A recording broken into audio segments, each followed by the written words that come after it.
మీరు ఇంకా ఇవ్వలేదు, మీరును ఇంకా దానం నాగేంద్ర మేబీ ఇద్దరు ఇవ్వలేదు. మీ అనేది వాళ్ళ జీవితంలో లేదు, వాళ్ళ నిజ జీవితంలో లేదు కాబట్టి అందరూ అదే రకంగా ఉంటున్నారని అనుకొని సభ్యత సంస్కారం లేకుండా విమర్శలు చేస్తున్నారు.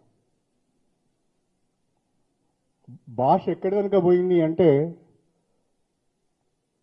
ఒక పోస్ట్ గ్రాడ్యుయేషన్ చదివిన వ్యక్తి, ఒక మెడిసిన్ చేసిన వ్యక్తి, ఒక ఇంజనీరింగ్ చేసిన వ్యక్తి, ఒక అడ్వకేట్గా పనిచేసిన చదువుకున్న వ్యక్తి కూడా హోందాతనాన్ని కోల్పోయి, మానవత్వాన్ని కోల్పోయి, రాజకీయంగా మాట్లాడవలసిన విషయాలను వ్యక్తిగత దూషణలకు దిగజార్చే ప్రయత్నము, రాజకీయ వ్యవస్థను భ్రష్టు పట్టించే ప్రయత్నం జరుగుతున్నది. ఇది మా జిల్లాలో ఉన్న మా మీడియా మిత్రులందరూ కూడా గమనించాలని చెప్పి నేను కోరుతున్నాను. నాకు కూడా చాలా మాటలు వచ్చు, నాకు కూడా చాలా బూతులు వచ్చు.